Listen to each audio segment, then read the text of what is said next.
टीपू सुल्तान का भी बड़ा गजब है। हम लोग बचपन में पढ़ते थे, पता नहीं आप लोगों ने पढ़ा नहीं पढ़ा, लायन ऑफ मैसूर, मैसूर का शेर और स्वतंत्रता सेनानी। और टीपू सुल्तान अपने हाथ से चिट्ठी लिखता है।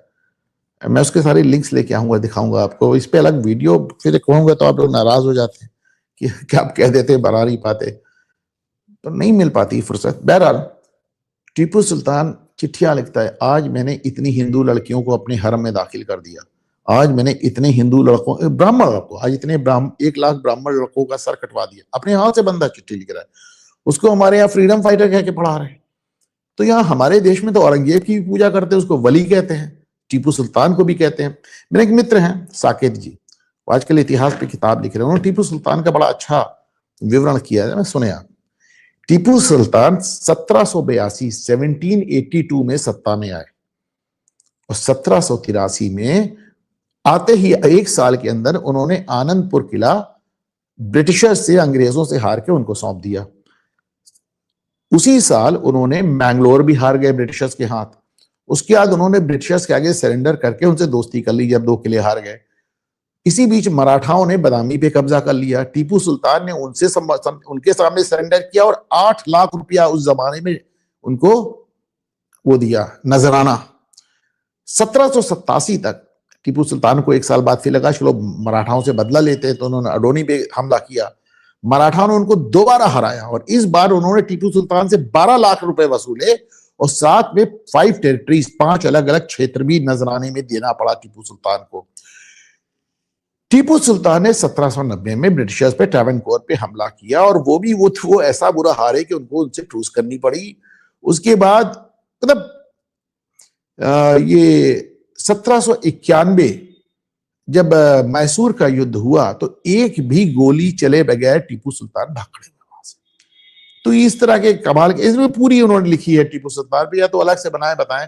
हालत तो ये है कि टीपू सुल्तान और हैदर अली तो एक जगह एक बार बाकायदा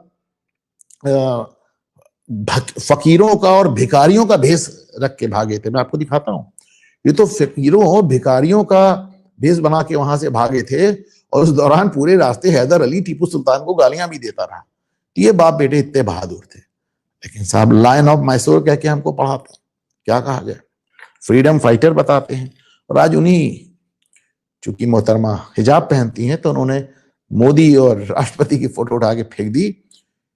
दिलचस्प बात यह है कि जब उन्होंने राष्ट्रपति और द्रौपदी मुर्मू और मोदी प्रधानमंत्री की फोटो फेंकी, तो साथ में वही एक तीसरी फोटो डॉक्टर भीमराव अंबेडकर की लगी थी, वो भी फेंक दी। लेकिन अगर मीम भीम को फेंक रहा है तो फिर किसकी औकात है बोल दे साहब। मीम भीम तो एक कोलिशन बनाना है, आप जानते हैं। मुझे बताया गया है ना, आई एम नॉट श्योर, इसलिए बताया गया साहब कि आज बाबर का भी जन्मदिन है। वो बाबर जिसके नाम पे बाबरी ढांचा बना था। योगी जी उसको कभी बाबरी मस्जिद नहीं कहते, बाबरी ढांचा बना था। तो साहब आजकल बहुत दिनों से चल रहा है, लेकिन आजकल तो सोशल मीडिया में बड़ा अच्छा पूरी किताब के पेज लोग दिखाते हैं कि देख लीजिए साहब, बाबरनामा में उसने खुद अपने हाथ से लिखा है कि बाबरी था कौन। बाबरी एक लड़का था जिससे बाबर के समलैंगिक संबंध थे। बाबर उसके लिए पागल था। अब बताइए, उसके नाम पे समलैंगिकता इस्लाम में वाजिबे कत्ल है। वाजिबे कत्ल मतलब होता है कि जो समलैंगिक हो उसका कत्ल करना वाजिब है, और उसके नाम पे मस्जिद बनी है और उसके लिए सबके सब इतने परेशान है। कमाल है। कैसी कैसी शायरी लिखी बाबर ने इसके लिए कि मुझे जैसा प्रेम का रोग लगा है बाबरी के लिए, ऐसा किसी दुश्मन को ना लगे।